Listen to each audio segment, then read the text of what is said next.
خاندان پاکی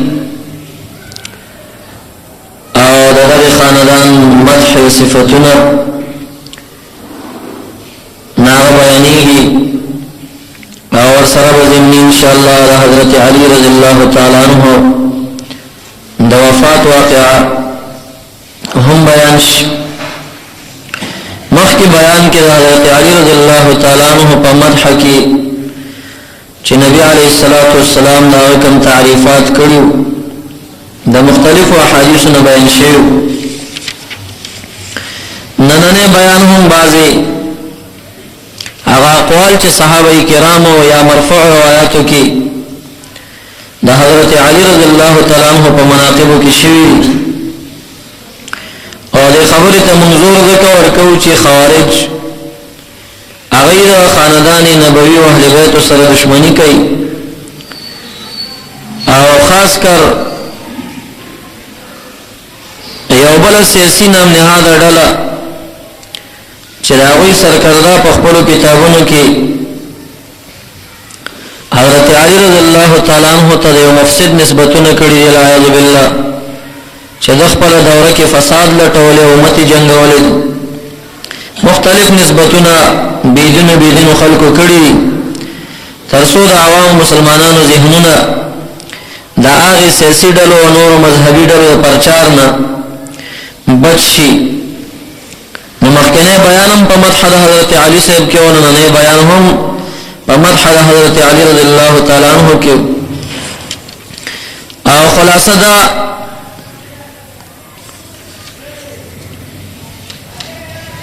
ترمذی دا روایت ذکر کړی دا ابي سعید خدری رضی الله تعالی عنہ قال كنا نعرف المنافقين ببغضهم عليا رضی الله تعالی عنہ ابي سعید خدری رضی الله عنه فرمایي چې من به منافقان چې مدینه منوره کې پیژندل نو دا غي نه خبر داوا چې حضرت علی رضی الله تعالی عنہ سره به دشمنی ساتله او د خاندان نبوي د اهل بیت په دشمنی به موږ ته منافق معلومه ده چا به چې د نبی اسلام د خاندان د اهل بیت او سادات او قدر نکو نو دغه ته موږ منافقین وي او دارنګي مسلم دا روایت ذکر کړی دی د حضرت علی رضی الله تعالی عنہ روایت دی مبارک په خپل فرمایي والذي فلق الحبه وبرأ النسمه اغزات می دی قسم وی چې شنکیجات شنکای او هر ذی روح پیدا کړی دی انه لعهد النبي الامي الي انه لا يحبني الا مؤمن ولا يبغضني الا منافق د مبارک فرمایي زماره د رب ذات باندې قسم وی چې محمد رسول الله صلی الله علیه وسلم ما ته دا خبره په ټینګار سره کړی و چې حضرت علی رضی الله عنه کستا سره چې محبت کوي نو نه به مگر مؤمن وي او ستا سره چې دشمنی کوي نو به نه مگر منافق وي نو د اهل بیت او د سادات دشمنی کوونکي دا منافقان دي او دانګي عبد الله ابن عباس رضی الله تعالی عنہ لوی مفتی صحابه کرامو دي او د نبی علیہ السلام د ترزوی دی او دته د علم التفسیر دعا هم کړی و د په تفسیر کې ډېر مشهور د مبارک فرمایي دا روایت د ابن سعد دی اذا حدثنا ثقتنا عن علي بفتيا لا نعدها کمن ته یو څوک روایت راوړی د حضرت علی رضی الله عنه نه د یو مسله کې د فتوی عبد الله ابن عباس سے وی لا نعدوها من داغینه تجاوز نشو کولای او تجاوز نکو بلکې په فتوا د حضرت علی رضی الله عنه باندې موږ عمل کو دا مسله اوس چړل نه غواړم د روایت نه اصحاب کرامو کې د تقلید ثبوت کیږي چې د عبد الله ابن عباس سے ونه لوی شخص وایي چې ما ته حضرت علی سے فتوا راشي نو زه داغینه تجاوز نشم کولای او بس هغه زما معمول وي پاغه عمل کوم نو دا خبره چې قران او حدیث نه سیوا په بل سبانه صحابه او عمل نه کړي دا دوی د خېټه خبرې دا عبد الله ابن عباس صاحب صحابي دی خو په دوره د نبی اسلام یاد هغه نرستو د قران او حدیث باندې ښه عالم دی سره د دې دی وایي چې ماته د حضرت علي صاحب فتوا پیش شنو لا نعدوها لا نتجاوزها من دا غینه تجاوز نه کوو فتوا د حضرت علي صاحب باندې عمل کوو نو د نبی اسلام په اقوالو او د قران نه په فهم باندې چې یو پوي سړی یو داغه قول چې څوک مني هم دغه ته مذهب ویل شي په فروعي مسائلو کې نو صحابه کرام ټول چې کوم دي هغه د دې خاندان د فضل قائل دي دارنګ تبرانی او حاکم دا روایت ذکر کړی د عبد الله ابن مسعود رضی الله تعالی عنہ ان النبي صلى الله عليه وسلم قال چې نبی علیه الصلاۃ والسلام مبارک یو فرمایل النظر الى علي عبادت حضرت علی رضی الله تعالی عنہ ته قتل عبادت دی څوک چې ته ګوري نو ته الله اجر ورکړي دا غره شان بړی د نبی اسلام خلقو ته کوي او دارنګ بل روایت ابو یعلا او بزار راخسته سعد بن ابي وقاص رضی الله تعالی عنہ پر روایت سره قال قال رسول الله صلى الله عليه وسلم دیوی نبی علیہ السلام مبارک فرمایلی دی من آذا علیا آذانی چاچه حضرت علی رضی اللہ عنہ تا تکلیف ورسو نو تکلیف ما تا ورسو او معلومه خبر ده چې د نبی علیہ السلام تکلیف او ضرر رسول دا منافقانو خاصه دارنګ تبرانی د ام سلمہ رضی اللہ عنها پر روایت سره ذکر کړي چې نبی علیہ الصلوۃ والسلام فرمایل من احب علیا فقد احبني ومن احبني فقد احب الله ومن ابغض عليا فقد ابغضني ومن ابغضني فقد ابغض الله رسول الله مبارک فرمایي چې حضرت علی صاحب سره مینه وکړه د مینه زما سره کړی او چې زما سره مینه کړی فقد احب الله د خدای تعالی سره مینه کړی دا سلسله ده ومن ابغض عليا چې حضرت علی صاحب دشمنی او بغض سینه کې وساته د خاندان سادات مخکې ما تاسو ته دا حدیث ذکر کړو فلا انصاب يومئذ ولا يتساءلون الله فرمایي د قیامت پر ورځ نسب نشته دی رسول الله فرمایي فلا انصاب يومئذ الا نصبي وسهري دا ورځ باندې نسب نشته خو زمانه سبل تمشته نو اهل بیت سادات سیدان پاچا سیبان چې دلته پاکستان کې ورته وي دا هغه اولاد دې په قدر کولیش او چې حضرت علی سے بغض وکړو فقط ابغضني رسول الله فرمایي د ما سره بغض وکړه ومن ابغضني فقد ابغض الله او چې ما سره بغض وکړو یقینا د خدای تعالی سره بغض کړل دارنګي محبت د حضرت علی سے د خدای ایمان سشوا او د نبی علی السلام محبت د ایمان د کمال ذریعہ ده اوس شیگان اغیم لګیا دي محبتونه کوي زمونږ د اهل سنت والجماعت هغه سره توفیر سره هغه په محبت کې غلو کوي او افراط او زیاتی کې یو داسې کارونه کوي چې هغه شریعت نه ثابت کړي او د دې ورونو اخواته په یو مرده باندې غمرازي کول دا شریعت کې منع ده او دا چې هغه د صحابه کرامو ګستاخی کوي د صدیق اکبر سره او یاد عمر فاروق او عثمان سے و معاویہ سے و نور مختلف صحابہ کرام تعالی اعوذ بالله بد نسبتونه کوي دا غي په بهوده خبرو باندې خپل ژبه نه مردارو نه دولس دلی دی یو ډول ورکه یقین کافر دا یو لس دلو کې علما اختلاف کوي څوک د کفر فتور باندې کوي او څوک گمراه ډلې غني او موږ ډېر ټینګار په دې خبره ده کنه کو چې اسم مسلمانان نه دین خبر دي چې دا گمراه خلک دي نسوک ور سره په مسجد کې منځونه کوي نسوک ور سره نکاحګانې کوي خپل وینې او جنازو ته ورځي نو بی دین خلک دي ځان ته ساتل پکار دي خو نبی علیہ السلام تمخ کنا نبی علیہ السلام حضرت علی سے ابتدا پیش گویانی کړي دا روایت د ابو یعلا او د بزار او د حاکم دی حضرت علی رضی الله عنه فرمایي دعانی رسول الله صلی الله علیه وسلم فقال رسول الله مبارک یو کرته روبللم او ما ته وی يا علي إن فيك مثلا من عيسى أبغضته اليهود حتى بهته أمه وأحبته النصارى حتى أنزلوه بالمنزل الذي ليس به وما تريد حضرت علي رضي الله عنك ستا مثال دسه دی لکه د عیسی علیہ السلام په نبوت کې نه انبیاء د نبی علیہ السلام نه رسول ناراض ستا مثال داسه دی لکه د عیسی علیہ السلام څنګه عیسی علیہ السلام سره وړلې دشمنی وکړه چې يهوديانو او هغه داسې دشمنی وکړه چې د په مور پاکي بیبي باندې تور وتا کو راځي بل ناوی پاغ اړه کافر او گمراه شو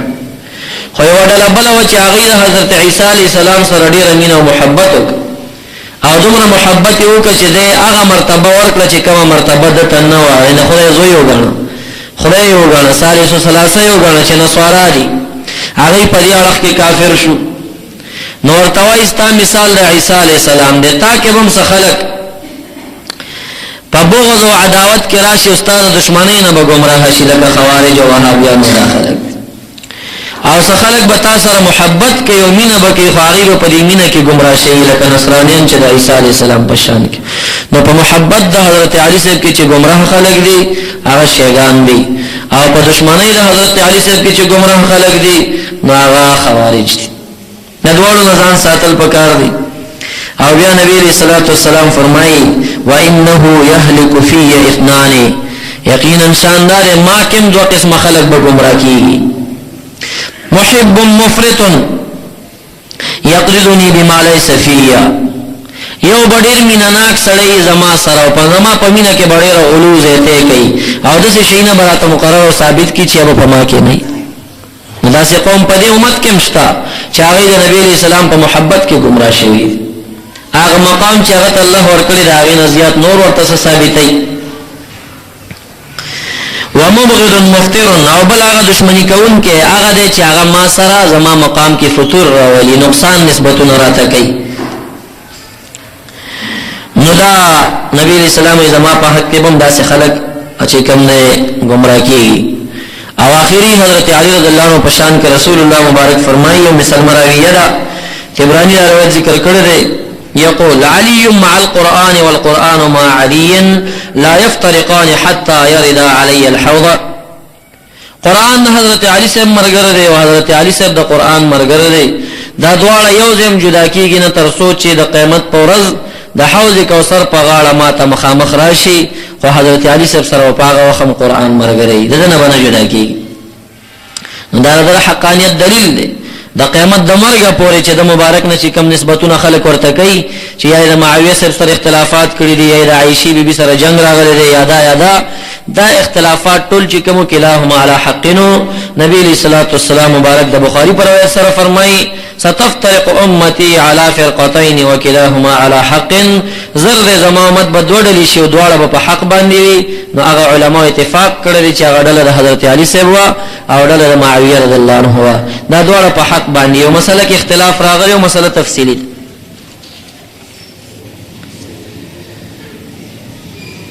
او د مبارک نبی علیہ الصلوۃ والسلام د طویل او یورز رسول الله ورته فرمایي قال لعلي اشقى الناس رجلان بدبخت د خلکو دوه خلق دي د خدای په انسانانو عبادت کې چې د خدای ډیر بدی شي او ډیر بدبخت قومونه دي هغه دوه خلق دي دوه سړي او حمر ثمود الذي عقر الناقه یو هغه سر بزک سر رنگ او سر شکل لعینو چې د حضرت صالح علیہ السلام اوخه هغه زخمی کړه او شهید کړه والذي يضربك يا علي على هذه يعني قرنه حتى تبتل منه هذه يعني لحيته او دویم چې خدای ډېر بدی شي او په ټول انسانانو کې بدترین سړی دی حضرت علی صاحب ته پریزي ګوته کې خوردا هغه سړی دی چې وਹੀ بتا په دغه ځی باندې او ستا په وینو باندې بلمدیږي نو دا ځای ورته ونی ویني ګیره هغه سړی ډېر بدبخت سړی نبی علیہ السلام دا پیشګوئی کړو او هغه پیشګوئی د نبی علیہ الصلوۃ والسلام صادقه شو دا روایت مختلفو کتابونو راخسته دي د حضرت علی صاحب د وفات باره کې چې کما پیشګوئی نبی علیہ الصلوۃ والسلام کړو نو مکه شانت وشو او د مبارک د وفات د قصې د کولو نمخ کې بعض خصوصي زکاوت د چې د څومره زکی انسانو او د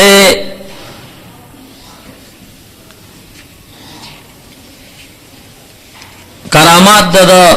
متعدد دي طبرانی دا روایت ذکر کړی دی چې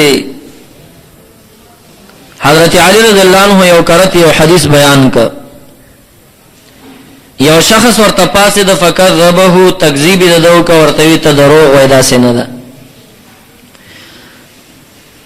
حضرت علی رضی الله تعالی عنہ ورته وای ادعو علیک ان كنت کاذبا مکه وداسي زما مخالفت او تکذیب مکه او کته دروغجن پر خپل کار کې ګوره خیری بدرته وکم. قال ودعو هغه ورته یو کا خیری فدعا علیه خیری ورته وکړه فلم یبرح حتى ذهب بصره د دې خپل مکان نه قدم هم پورته نه کنوړن شو پسترګو باندې دا نظر لاړ. او یو کرتی یو ظالم بادشاہ والی راغی اراوی وی چې زه په مدینه منوره کې هم او دا شپې داسې وی چې حضرت علی صاحب دنیا نه رحلت کړو خوارجو غلبې راغلی وی نو یو ظالم بادشاہ ابن مطیره نامه هغه پاسه د منبر د نبی اسلام باندې ناس دی مدینه منوره کې او خلکو توي چې نبی علیہ الصلوۃ والسلام او صاحب دغه قبر شریف هغه په حضرت علی رضی الله عنه باندې خپویو الیاذ بالله چې هغه یو خائن سړیو خو رسول الله مبارک هر وخت به اراده کوله چې دی وشړي دربار نه خلوري د پنیکا کې واغې به سپارښونه ورته کول دا د فاطمه په سپارښ باندې بچوږي نبی اسلام پیژندل اعوذ بالله چې علی صاحب خائن دی. داود ابن قیس فرمایي او عالم دی وایي په دغه وخت کې روزه مبارکه کې ناستم ویما چې د لعین ابن مطیره دا خبره اوره د ورپورته شم پس ویما ورته وی چې کذبت یا عدو الله دا الله دشمن دروغ دی وی دا سينوا دی وی ز خلکو په نه خدام زما جامع وشلولې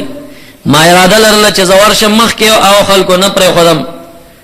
حتی کې چې په ډېر رش کې زما جامع وشلې دی او ز قمیص نه بربند شو مې قمیص زما د غاړې نه وشلې ده او د فوجیانو راوستم او دی والی او گورنر مخه ته کینولم چې کینولم د زما طرف ته په غضب باندې ګوري او اراده لري کوي چې مان انتقام واخلي. داود ابن قیس فرمایي ما چې د نبی اسلام روزه ته وکتل نو قبر اوشلې دا وداسي یو لاس تر اخکارش او دا شهادت ګوته داسې خوځول چې کذبت یا عدو الله کذبت یا عدو الله اے د خدای دشمن دروغ دی وی نبی اسلام د قبرنا دا غلعین جوابک او وفا باخبار دار المصطفى سلورم جلد کې دا روایت ذکر کړل علامه سمحوری رحمت الله علیه پنځنیم سو کال وړاندې عالم مورخ تر شوی ذکر کړل. نو عرض می را کو چې د مبارک غا شان او د علم او علمی قوا داوچ نبی اسلام فرمایا انا مدینه العلم وعلی بابها زد علم خاریه ما او دروازه د خاری چې کوم د حضرت علی صاحب دی نو یو خارین چې سړی بهر ته وزینو دروازه باندې وزي رسول الله مبارک دې ته اشاره وکړه چې کوم علم زمانه خوريږي د حضرت علی صاحب په دروازه بخوريږي. نو دې کې علما خبرې کوي چې علم د علم ظاهر ته مراد شي او د احادیثو نو هغه خو انس رضی الله عنه دونیم زره احادیث یادو ها ابي هريره رضی الله عنه 15000 احادیث یادو حضرت علی صاحب نه خودم روایت نه شي. نو دا علم د علم ظاهر نو او نه د قاضیانو او د مفتیانو او شیخ الاسلام او علم بلکې دا علم د علم باطنو چې حضرت علی رضی الله عنه دا غي جامع او جامع بین علم الظاهر والباطن محمود الوسی سے روایت ذکر کړي چې د ظاهر او د باطن یو جامع شخص نو دا هغه د باطن او د اسرار او علم چې هغه د انتها نشته او نبی اسلام یو کنز یو خزانه او یو خاریه او دا غي خروج د په طریقه باندې وشنو درې طریقې چې کما قادریه او چشتیه او سهروردیه دا د حضرت علی سے په واسطه باندې راغلي دي. نو په دې حدیث کې دې طرف ته هم اشاره شته دي هر چې طریقه نقشبندیه ده هغه صدیق اکبر سره نه پاتې ده هغه د دې حدیث نه ثابتېږي چې کوم نبی اسلام فرمایي ما صب الله شيئا في صدر الله صببته في صدر ابي بکر رضی الله عنه الله زما پسینه کې سن دي چولی مگر چې چولی دي نو ما سینې د ابوبکر صدیق ته ورزولې دي. نو دا هغه نقشبندیه طریقه ده چې هغه په خلی باندې سنې ټول باطن کې پټ پټ سره روان دي او کاغی کې چا د خلی سور کړنو دا به بدعتي وي هغه کې د خلی ذکر چې کوم د طریقې نقشبندیه کې نشته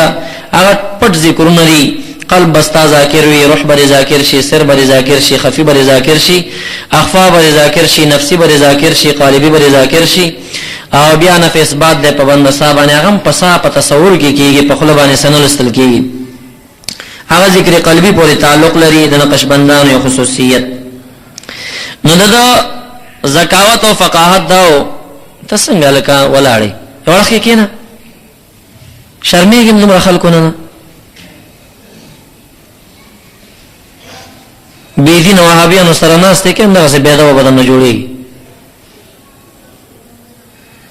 نو دا یو شخص ورته راغی نو هغه ورنه تپوس وکړه چې کم حیوانات دي چې د هغې بچي کېږي او کم حیوانات دي چې هغه هګۍ راوړي حضرت علي صاحب نه تپوس شو دی مبارک دومره ذکي و فاطرق ساعة سر یې داسې ټیټ کلک سات بیا یې سر اوچت کوی د کم یو حیوان د غوږ دا انتن چې کم دی بهر ته وتلي نو هغه به بچي راوړي او د کم حیوان چې د غوږ انتن دننه یې پټي بار نه ښکارېږي هغه به هګۍ راوړي تاسو مو سوچونه پکې کوئ چې څومره حیوانات تاسو ګورئ د دې قاعدې نه به بهر نه وي د چا چې غوږ بهر ته وتلی هغه به بچي راوړي او کم چې غوږ یې دننه وي نو هغه به هګۍ راوړي خو حضرت علي صاحب په لنډو الفاظو جواب ورکړ دا د هغه علم او دا د هغه کمال او دا شان یو کرتې ورته یو قوم راغی دوه کسانو دا یو په لاره باندې ناستو روټۍ خوړه دې بل ته وایي راځه چې دا روټۍ په شریکه باندې وخورو نو یو سره 5 روټۍ وي او یو سره 3 روټۍ وي نو 8 روټۍ شوي نو دا یې کېښودې سره نو چې روټۍ یې خوړه نو یو مېلمه په لار تېرېده هغه یې راوغوښته وایي کښېنه موږ سره روټۍ وخوره نو هغه هم ورسه وخوړې نو 8 روټۍ په 3 باندې تقسیمې کړې اوس چونکې 8 چې کسر کې 3 ته خو نه رسېږي نو دلته به ته لږ دا کسر ورکې وکړې دا ته په 3 کې ضرب ورکړه نو 400 ته به یې واړې نو چې 400 ته دې واړوله نو ګویا کې هر یو انسان ته نه 8 حصې وخوړې دا 8 روټۍ به وړې کې ټوټې به کې نو دا به 400 حصې کې نو 3 پاتو کې 400 کېږي نو هر انسان 8 حصې وخوړې کله چې دا مېلمه رخصتېږي وي تاسو خو ډېر نیکان خلک یې ما سره مو ډېر ښه وکړه دا 8 درهم واخلئ تاسو ما باندې روټۍ خوړلې ده د هغې په عوض کې 8 درهم واخلئ دا دواړو لانجه شو ایو وی زما 15 روټۍ وي نو زه به 15 درهم اخلم بل وی او ستا 3 وي ته به 3 اخلي دی ورته وی چې نه دا شریکه روټۍ وه ما ته شریکه کړې وه هغه وخوړه اوس به زه 4 اخلم ته به 4 اخلي حضرت علي رضی الله تعالی عنه ته فیصله راغله هغه چې سوچ وکړه نو د هغه چا ته چې 3 منلي نو د ده خو ډېر لږ شی رسېده خو چونکې بل په دې رضا و چې ورته وي زه 3 در کوم نو فیصله یې په دې وکړه چې دا 3 باندې راضي شه دا 3 واخله او د ده 15 کېږي ورکړه بس کېږي ډېر خو ته 15 ورکړه هغه ورته وي نه داسې چېرته کېږي زه به په حق عمل کوم اگر که حق ډېر تریخي هغه ورته حق ته به بیا ټینګ نه شي وی ټینګېدی شمه وی ټینګېدی شي وي یا وستا یې 1 روپۍ کېږي د ده 2 روپۍ کېږي حیران شو چې زما 3 روټۍ دي نو خو 3 روپۍ خو مې هسې هم کېږي نو ته څنګه وایې چې ستا 1 روپۍ کېږي 3 خو دی مني راته هغه ورته ما تا ته وي چې حق اورې نو حق تریخ دی ستا 1 روپۍ کېږي او د 2 روپۍ کېږي وی حق وجه راته بیان که بس زمانه وی وجه دا ده ډېر شو ته ور 3 کې ضرب کو نو تا 8 حصې خوړلې دي او دې بله مته خوړلې بله مته خوړلې صحیح شوی وی وی ستا 100 روټۍ وي وی 3 ته په 3 کې ضرب ورکړه وی 9 وی ته خو تا خوړلې دي وایي سر پاتې شو نو چې یوه پاتې شو د هغې 1 درهم در کومه بس وی د 100 روټۍ وی 15 وی 15 ته په 3 کې ضرب ورکړه وی 15 وی د 100 خوړلې دي وی اته وی و پاتې شوې که نه هغه د دې ستا هغه مېلمه خوړلې ده 1 روپۍ به هغې کې ورکړي ورته نو بس هغه ومنه دا د حضرت علي صاحب هغه علم دا د هغه زکاوت بهرحال دا مبارک شاعر هم او شعبي وایي چې کان ابو بکر یقول الشعر وکان عمر یقول الشعر وکان عثمان یقول الشعر وکان علی اشعر من الثلاثه. خلفای راشدین څلور وړه شاعرانو، صدیق اکبر صاحب هم خپل اشعار ویل جوړول شو، او عمر صاحب هم جوړول شو، عثمان صاحب، حضرت علی صاحب ته په شعر کې به دوی نه رسید. ایو جزئی فضیلت شعر کې ډېر ماهر او مشاعره ډېر کامیاب و. نو څوک چې شعر ته او ناتخوانه ته سندرغاړي وای دی به صحابه کرام مبارک به څه شي. صحابه کرام هم شاعرانو، حضرت حسان صاحب شاعر، حضرت کعب ابن زهیر شاعر. کعب ابن زهیر د نبی اسلام مدح کوله، نبی اسلام هغه ته په تحفه کې صادر ورکړو. هغه قصیدې ته قصیده برده نوم کې خدای شه. قصیده برده ولې ورته وای د نبی اسلام صادر ورته ملو شو. او کوم چې د علامه بوصیری قصیده ده هغه تم بعضی قصیده برده وای او بعضی ورته قصیده برأه وای. قصیده برأه ورته ځکه وای چې د بیمار او فالج وهلو، دا قصیده چې جوړ کړنو چې را پاسې دنو د فالج نه خشیو، نو برأه د مرض نه په جوړ شوی. او قصیده برده ورته ځکه وای ما خوب ولید د نبی علیہ الصلوۃ والسلام ناستو یاران ور سره وای ما ته بوصیری اشعار خو وای ما ورته ما خو ډیر مدح تاسو کړی دا کوم اشعار وای. یو شعر راته وی چې سر کې دا راځي دا وای ویما ورته شروع کړه. نبی اسلام دومره محبت کراغه چې داسې خوځیدا او صادر مبارک له وګونه پریوت او ماته په تحفه کې راکه خوب کې. نو چې سار را پاسې دا دته قصیده برده نوم کې خدا. اصل قصیده برده چې کوم دا هغه د کعب ابن زهیر قصیده را کوم چې هغه صحابي دی او هغه د نبی اسلام مدح کړی دا هغه قصیده. بهرحال نو حضرت علی رضی الله تعالی عنہ علم دا کمال هغه منل شخص دی، دا یوسف فضائل دا بیان شو. باقی نبی علیہ الصلوۃ والسلام دته د مخ کې نه دا ویلو چې یو کرته عمار ابن یاسر وای په غزوه العشیره کې وې زو دې روانو او یو ځای کې مونږ ستړي شو. نو د یو ونی لاندې مونږ دم شو او د ونی لاندې خاور یو شګې ډېرې. نو مونږ د شویو نبی علیہ الصلوۃ والسلام مونږ پسې ګرځېږي حتی کې چې مونږ پیدا کړو. چې رسول الله مبارک راغی وی مونږ په اخفا باندې راسي او خوځول. څوک څوک وی خین یا پلاس یا پخپای راويخ کې وی چې را پاسې د نبی علیہ د حضرت علی رضی الله عنه سر مبارک او ګره وجود په خاور باندې کا کړو. نو نبی علیہ الصلوۃ والسلام تو فرمایل چې قوم یا ابا تراب، اے د خور سره لازم شخص پاسېګا. وای به ورته دوار مونږ دوار ته وی چې تاسو ته خبر وکم مونږ چې وکا. وی حضرت علی سے پسټ باندې راس لاس کې خود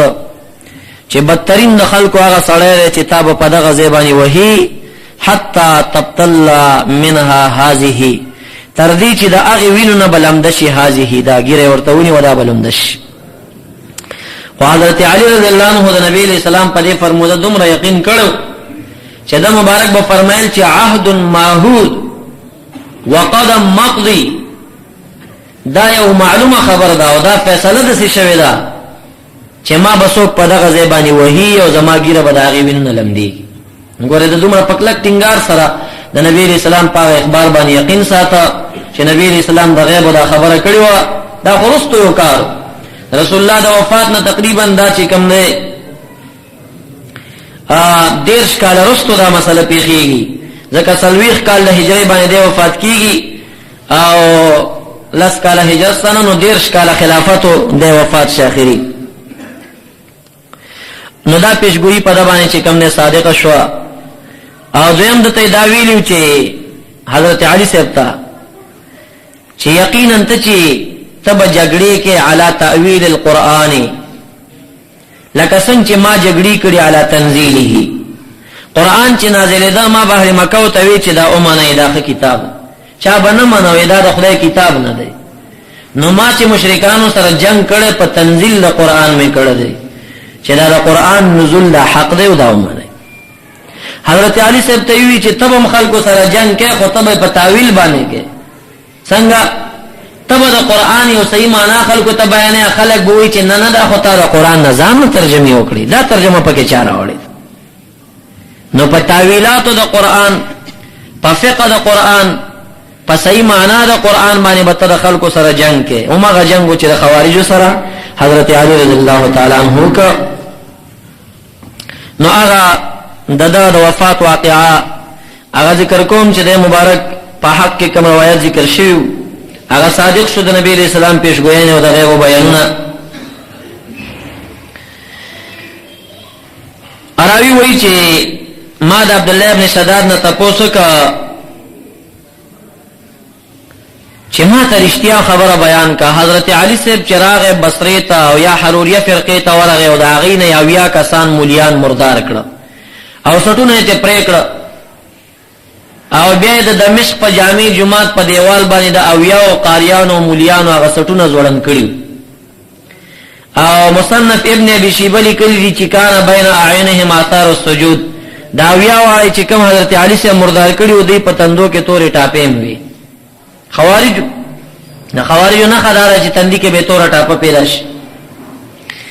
اوس پیدا شي وی تاسو یې ګورئ غلط سړی چې نه پیژنې تندې کې چې ټاپه ونه ځانته سات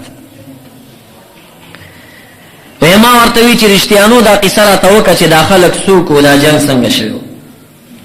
وی عبد الله ابن شداد راته وی وما لي لا اصدقك سچل چې زبر اشتیاق قصه درته نو کوم ویما ورته وی چې اوس قصه راته وکړه وی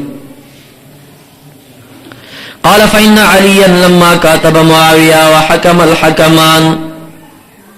حضرت معاویہ صاحب سره د حضرت علی صاحب په مسله اختلاف راغلی او مخکې دا قصه ما بیان کړې بیا حضرت علی صاحب ثالث وټاک حاکم ابو موسی الاشعری او معاویہ صاحب حاکم وټاک عمرو ابن العاص رضوان الله تعالی علیهم اجمعین نو چې دا وټاکل نو خرج علیه 8000 من قراء الناس اتذر کسان د لخر نه وروتل چې دا په دې ټولو خلکو کې په قران خپوي دا ډېر خو قاریانو او دا قران به ډېر په خله جلوسته باندې خلک وی ډېر کول قران وایي وی دی به دا قران ډېر کولې عمر فاروق صاحب خطبه کې وایي وی خوارج چې کله قران لولي نو داسې حرفن بیل اولی چې په ټول قران کې به یو واو نه پاتې کیږي داسې قران بلولي حدیث نخکته و عمل نه ور باندې دیراله د لخر نه جدا شه د کوفی پاړخ کې یو کله او حرورای ورتویل تدیرش او حضرت علی سے پس اسپکه سپورې شروع کړې چې وګوره خدای تعالی په قران کې وایي چې ان الحكم الا لله دا خدای نه سوا بل حاکم او فیصله کو نشته فیصله به خدای کوي قران به کوي او دی فیصله عمرو ابن عاص ته ورکړه او ابل چې کوم دنو فیصله حضرت علی صاحب ابو موسی الاشعری ته ورکړه دا امامان او حاکمان پکې چاره وست بس فیصله قران کوي نه اول انکار په فیصله کون خلکو باندې او حاکمانو باندې د دی او بل روایت کې دا راځي چې دی خلکو ته دا خبرې کله چې عبد الله ابن عباس سے مناظره ته ورغی ناغي ورته دا آیت پیش کړي ومن لم يحكم بما انزل الله فاولئك هم الكافرون څوک چې په قران فیصله نه کوي دا کافر دي نو تاسو په ابو موسی اشعری فیصله کوي تاسو مسلمانان دي نګوره دا استدلالونه او ومن لم يحكم بما انزل الله فاولئك هم الكافرون اوس چې مونږ اورو د وهابیانو د خلونه یو پارلی کې هم دا آیت خلکو ته نه کوي نو دا خقاریانو دوی دا خبره حضرت علی سے مخالفتونه شروع کړه حضرت علی سے ابتدا خبره ورسره چې وډله پیدا شي دا سي خبرې فلما بلغ عليا ما عتبوا عليه وفارقوه عليه فامر مؤذنا فاذن اعلان کون کې ته اعلانو کې اعلانو کا خلق دا ټول د مدینه منوره خلق راغونډ الله يدخل على امير المؤمنين الا رجل قد حمل القران او دا سي اعلانو کچې عمر حضرت علي صاحب وایي چې نن ما ته ملاقات ته مرাজি مگر هغه څوک برازي چې د چا قران یادي او خمولای په قران هغه ما تراش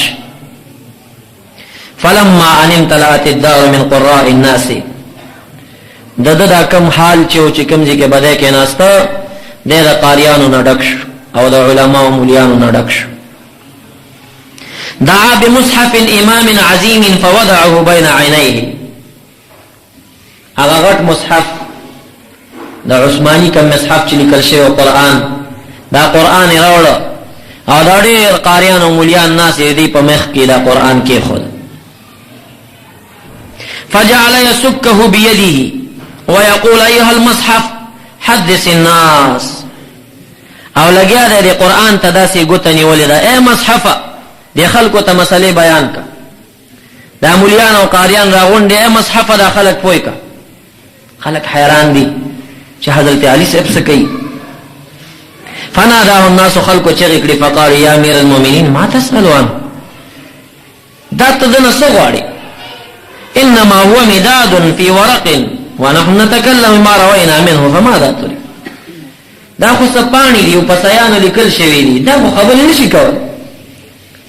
من د دین روایت او قصه کو فیصله نه کو دا خو نشي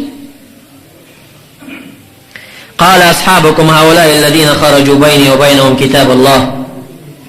دا خلک چې خوارج دی ومانه تختیدلی دی او زما مخالفت کړي هغه خلکو کې دا خوره کړي چې دا فیصله به خدای کې قرآن به کوي بل فیصله کو نه مانم دا قرآن به څنګه فیصله کوي دا قرآن فیصله ته به مولا نه پکاري یو سړی بنئ چې به دا قرآن فیصله خلکو ته اعلان نه هغه سړی بسوک نبی علیہ السلام خو دنیا نه لاړ خدای تعالی خدل توسخکاری نه چې او چې او دا سیدا اوس دا قرآن او حدیث باندې به دا فیصله سو کوي نه د دې لپاره یو سړی نه پکار چې دې دا خبري خلکو ته هغه ته حاکم ویل شي هغه امام دی به فیصله کوي نو دې څنګه وایي چې فیصله سي واره خدای نه بل چاته نشته خو بیا هم زما د دې پمن کې خدای قرآن فیصله کوي حضرت علي صاحب په قرآن کوی ده کنه سم د قرآن نه استدلال وکړي وای دی چې خدای به فیصله کوي زه د خدای قرآن ورته پیش کوم چې د خدای قرآن بل حاکم ته فیصله سپاري کوي نه سپاري دا ایت ولس وإن خفتم شقاق بينهما فابعثوا حكما من أهله وحكما من أهلها إن يريدا إصلاحا يوفق الله بينهما كخذ وخوان منك اختلاف پیدا شو نو تاسو یو ثالث او حکم د دې سړي د وارثانو نه راولېږئ او یو د ښځې د طرف نه نو کدا دواړه د اصلاح اراده لري نو خدای تعالی به منځ کې موافقت پیدا کی هغه به دې سړي وارثان براشي وبوي چې دې زنانه کې دا د عیبونه دي تاسو یې پوهه کوي چې دې سړي سفل نه وي او د دې اړه وارثان به هغه ته وایي چې دا سړی چرسي دی به ځای را سړی کړي دا زنانه ته ویدا دي نه کوي نو شرایط به سره بیان شي فیصله به وشي مسله به حل شي نو خدای تعالی وایي چې کله خزه او خاون سره وران شي نو څوک یو حاکم د خزې نه وغواړي یو حاکم د سړي نه وغواړي نو دې ورته وایي خلکو ته آیا دا امت د نبی علیہ السلام چې ما او معاویه په درمیان کې قتلېږي دا د خزې او د خاون نه وړو کې اختلاف چې د خزې او د خاون په درمیان کې اختلاف راځي نو دوه ثالثانو ته خو ضرورت دی خو چې زما او د معاویه په اختلاف راغی که موږ ثالثانو ټاکل نو موږ په کافر شو نو خلکو ومنله چې یقیني دا خو یو علمي خبره بیا یې ورته هغه قصه وکړه چې کله سهیل ابن عمر راغی او نبی علیہ السلام سره حدیبه کې هغه صلح کوله نو لیکل کول نو زه لیکون کوم لیکل ما کول دا د نبی علیہ السلام د هغې سره صلح کړې ده نو دا خو صلح خط دی معاویه صاحب سره زه کوم نبی علیہ السلام د مشرکانو سره کړې ده دا خو صحابي دی مسلمان دی روغه خبر دا دلایل سره وي نو دا حضرت علي صاحب اعلان نو وکړه د هغې نه بعد عبد الله ابن عباس صاحب ته وی چې دا مسلمانان دي اوس بې دینه شوي دي ته پسې لاړ شه دعوت ورته ورکړه که چېرته مسلمانان شي عبد الله ابن عباس صاحب راغی او د دې د 8000 لخر درمیان ته ورغی څوک 2000 یادې دا اول کې 2000 4000 نفر د عبد الله ابن عباس صاحب په درې مناظرو مسلمانان شو د درې مناظرې ورسره وکړه ابن الکواد د یو مولا او مشر د تقریر کولو خلکو ته حضرت علی سے مخالفت کې لګیاو نو چې کله عبد الله ابن عباس صاحب ورغی ورته ویا حملت القرآن دا ابن الکواد ورته وی اے قاریانو چون کې هغه ته 2000 نفر خټول قاریان بیل شي یې کې خواني سره نو ټول مليانو قاریانو خوارج ورته وی چې دا کوم شخص چې روان دی عبد الله ابن عباس صاحب دی فمن يكن يعرف فانا اعرف من كتاب الله ما يعرف به هذا ممن نزل فيه وفي قومه قوم خصمون څوک به پیژني یا نه نو زه پیژنم دا څوک دی چې د قوم باره کې دا راغلي دي چې قوم خصمون او قوم جګړه مار دی دا جګړه مار قوم دی چې حضرت علی سے معاویه سره درمیان کې جګړې چولې دي سره اوس عبد الله ابن عباس سے مناظره تر روان دی د دې د مولا خپل قوم ته دا خبرې کوي فردوه الى صاحبه ولا توادعه کتاب الله. مولای په پویو کړ وې دې لخر تمرا پیدا بحث وسم کوي دا خدای قران مینس کې نه دی ګوره ما ته پته لري په قران ډېر زیات پويږي مخکې نه و شړې بیرته حضرت علی صاحب ته ورسخت دا مولا د خلک مناظره خو به دوی نه کوي مناظره ته راټینګي نو بیا وخت کې دوی ځانو بس قام خطبهم نور مليان پکې و غي پورته شو ورته والله لنوادعنه کتاب الله من بخامه خا دې کې نو د خدای قران ته فیصله په قران ور سره کو فإن جاء بحق نعرفه لنتبعنه کچته حق بیان کچ موږ په پوښو موږ به تابعداري وکړو او کدا سينو بس موږ به وشړو واپس درې شواروز عبد الله ابن عباس سے بل قرآن خو دلایل سره وی داسې مليان او خوارج او نبی علیہ السلام دا غي باره کې فرمایلی دي الخوارج هم کلاب النار خوارج د جهنم سپیدي دا دغه خلق فرجع منهم 4000 سلور ذره مسلمانان شو كلهم تائبون تيبيستي فيه بابن الكوا اغه مشر مولا ابن الكوا توبه وستا دا نور مليانی پاتش کوفه تیراوس حضرت علی صاحب ته مخامخ کړه قصه ورته ټوله وکړه نو بیا باقی چې کم پاتې شو پاغه باندې حضرت علی صاحب جهاد وکړ او ټولي مردار کړ ختمه او پدې کې اویا سرکرده مليانو دا غي سټونه پرې کړو د دمشق د جامع مسجد په دیوال باندې کې خورل چې خلک دا غي نه عبرت واخلي او ما مخ کې روایت ذکر کړ چې مصنف ابن ابي شيبه لیکلي دي چې هغه اویا والا چې کم خوارج حضرت علی سے مردار کړیو دا غي پرې تندو کې تورې تورې ټاپې پیدا شوي وي آثار السجود د سجدو نخي دا سجدو نخي نه دي دا چا زول چې د کانی نه سختي دا په تندې کې دا شی جوړيږي نو دا یو ډیره بیکاره د خوارجو علامه ده چا کې چې پیدا شوی الله تعالی د شپې زاره او دعاګانې وکي چې الہ دا علامه زمانه لري بیا په مسلمانانو کې څه خلکو هغه دا شبهه کوي چې دا خو مسلمانانو دی خو منځونه کول دا حضرت علی سے ولی مردار کړ نو حضرت علی سے مجبور شو او خلکو ته دا قصه ټول رواني و نبی حدیث ورته بیان کا انی سمعت رسول الله صلی الله علیه وسلم ما د نبی علیہ السلام نو اوریدلی دی خطبه ولسته فرمایلی یخرج خارجه من امتی زما په امت کې به وړل روزي لیست صلاتکم الى صلاتهم بشیء دا غي منځونه مقابله کې به ستاسو منځونه هیڅ شی وي د څه وګړه منځونه بکای چې ستاسو مونږ به دا غي مقابله کې ډېر سپک ښکارا شي درته ولا صيامكم الى صيامهم بشيء دا سم روزي بنسي چې تاسو روزي به مقابله کې هیڅ شي ولا قراءتكم الى قراءه بشيء او تاسو د قران لهجه به دا غي مقابله کې ډېر کمزوري تاسو بس قران نه شي لوستلې يقرؤون القران بلولي يحسبون انه لهم غمان بکې چې دا قران د دې دلیل دی وهو عليهم هغه په دوی دلیل وي د دې دلیل بنئ او خلق وتبرس ورونق ورکی چې زمونږ دلیل قران نه لا يجاوز حناجرهم دي ستوني نه بخکته کوزيږي نه يمرقون من الاسلام اسلام نبوزي كما يمرق السهم من الرمي لك غشه چې رخکار نوزي او به وی چې نه خیدادا پدې کې به یو سړی پیدا شي چې دا سړی پدې زی باندې به د زنانه د تی په شکل یو غخي دی به چې کله هغه مردار کړه تزر نفر حضرت علی صاحب چې الہ رسول الله رښتینه دی خدای رښتینه کې تاسو وګرځيږئ دا مړی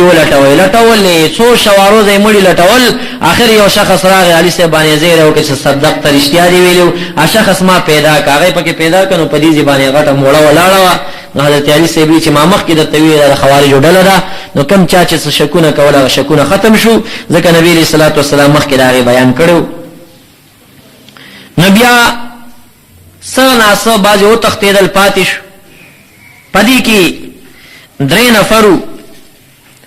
او هغه درې واړو چې د قسمونه سره وکړل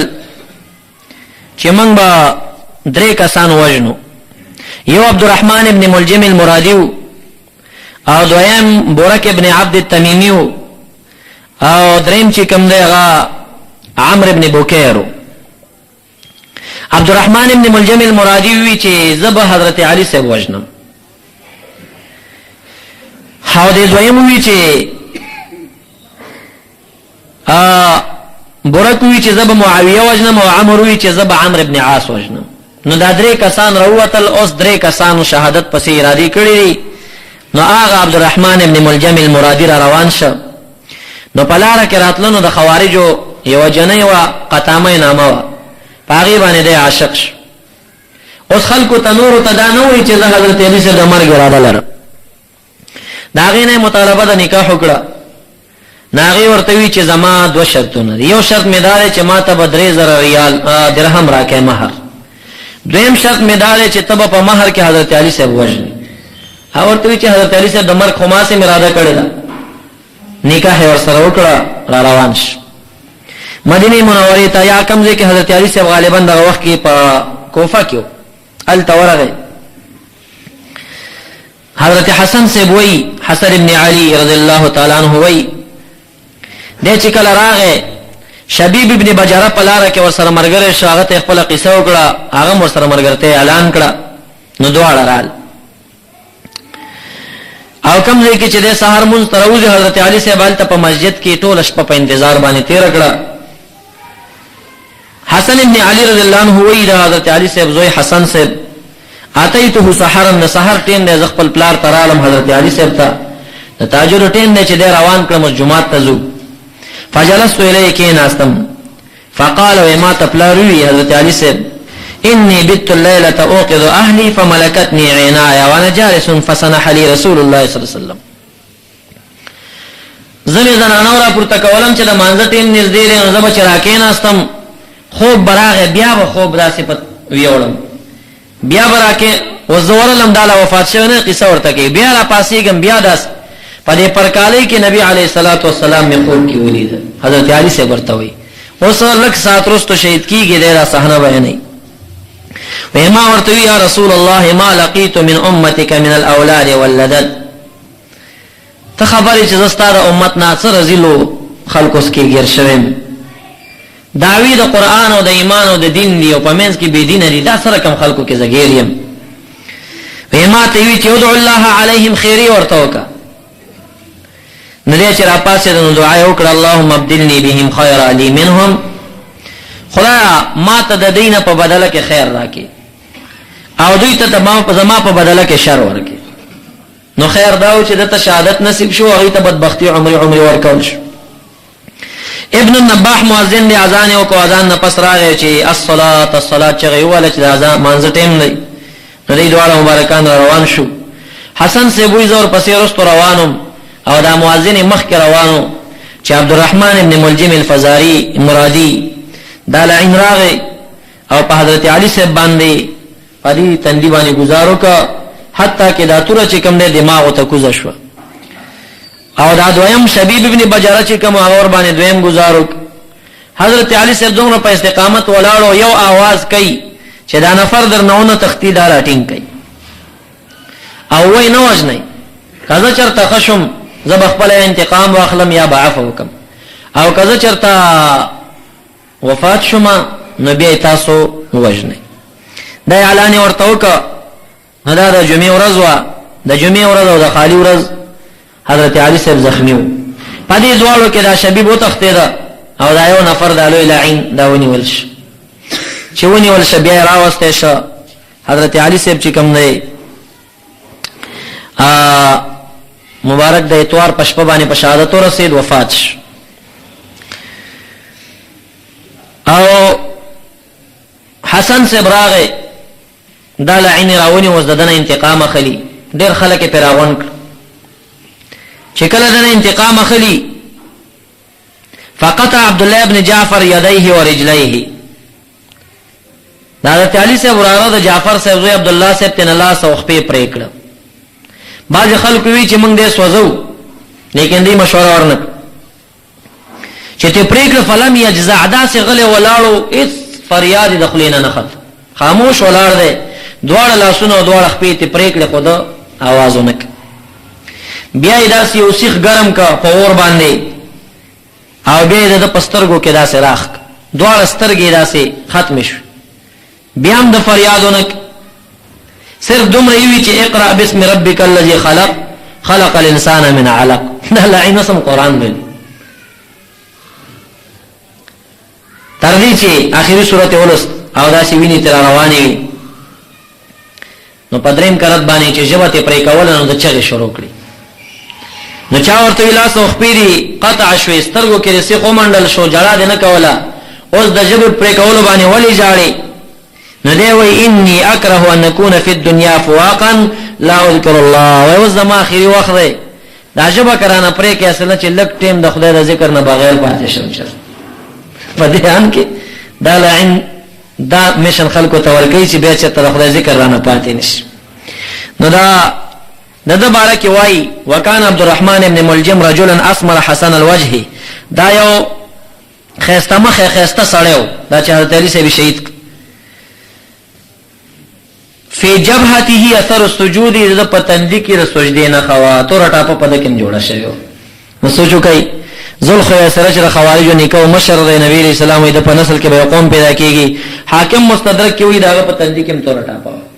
هغه خوارج چې حضرت علي سے مردار کړاویا کسان علماء د هغه په تندو کې تور ټاپه وی. حضرت علي سے په شهادت رسول او نبی علیه الصلاۃ والسلام د باره کې فرمایلو چې عشق الناس دوه خلق دی. یو هغه چې صالح علیه السلام مخه شهید کړي او بل بدترین سړی په مقدس مکه هغه چې حضرت علي سے ته وی چې تابه په شهادت رسي. نو هغه دا سړی د نبی علیه السلام په فرموده باندې دا هغه مختصره واقعا د وفات وا او دې په دغه ځای کې د خاري مخ ته د لوی جمعات په اړه کې دفن شو. کله چې دفن کړي شو خوارج دا مشورې وکړي چې د شپې ورزو دې برو باسو د قبر نه به وربل ځکه دی ورزو. نه د دې په وجه باندې حضرت حسن سے مجبور شو دې چې په کوم ځای کې دفن کړو دا غي نه راوچت کنه وېست بیا بل ځای ته یو الته دفن. خوارج اراده وکړي چې الته د قبر اوس پړي. نو بیا حسن سے مجبور شو دا غي نه وېستا بل ځای کې مخفي دفن کا. نو اوس درې ځایونو کې داغه وزیری څوک په مزار کې یادای ها او څوک چې کوم نه په عراق کې دوه ځایونه دی الته یادای. خو راجح روایت د عراق دی چې الته دفن شوی دی. خو بیا هم صحیح معلومات تر اوسه پورې مورخینو ته نشته ولی ځکه د دوه کرته د قبر نه استل شوی دی په بعض روایتو کې او د اول هغه څوک چې د قبر نه استل شوی دی حضرت علي صاحب دی. او یو روایت ورکې دا هم راځي چې د قبر نه وېستل شو. حسن صاحب وی چې دا د مدینه منورې ته وړم د دې علاقې نه وباسم د پوخه باندې واچو را روانو د شپې په یوځي کې پتوره تیر کې و خورک شو اې چا ته پته ونه لګیږي چې حضرت علي صاحب په کوم اړه باندې لاړو چرته لاړ. د دې نزيات واقعات چې څوک راغی د حضرت علي صاحب په شکل باندې ودای بوتلو دا مستند تاریخونه نه راخستی. پاتې شو دا خبره یو روایت شیګانو مشهور کړی دی چې حضرت علي صاحب د دعوت الارض او یاد مادي خیر زمان په شکل رستو راوځي. حضرت حسن صاحب نه تاسو شو چې ستاره پلار په ډله کې څه خلک دی دا خبره کوي هغه وی دا کاذبین دي زما په پلار دروغ تپي هغه دنیا نه تللی به دنیا ته نه ښکارا کیږي. نو شیګانو دا افترا ده چې دا به دنیا ته راځي او د مادي خیر زمان یا دا به تلر په شکل باندې دا خبره ثابته نه. درود شریف ولولئ. اللهم صل على سيدنا مولانا محمد وآله وبارك وسلم عليه. عاشوری ورځ چې کومه ده سبا ته ورځ د لسمه نبی علیہ الصلوۃ والسلام تقریبا 9 کاله یا 10 کاله د عاشوری روزه نیولې ده او په اخري کال باندې دا فرمایل چې دا يهوديان هم نسی ځکه په دغه ورځ باندې موسی علیہ السلام د فرعون نجات مندلو. نو را روان کال ته بزنه هم ور سره مرګري کوم چې د يهوديانو مخالفت وشي. را روان کال ته نبی علیہ السلام وفات شو هغه بیا نه هم په خپل نه نیولې خو شوق ښکارا کړی دی. نن چې کوم کسانو روزي نیولې نو ډیره خاله چې نن نیولې دي او کنن چانه نیولې نو سبا ته روزه ضروري ده. حدیث مبارک کې راځي یو حدیث کې راځي چې را روان د یو کال ګناهونه په باندې راځيږي که سبا چا روزه ونیوه. درنو اوریدونکو زموږ د دکان پتا یاد ساتئ. پېښور شهر صفواني ناساته کباړي بازار د فیض الله او اسد الله د کیسټو ټولې دکان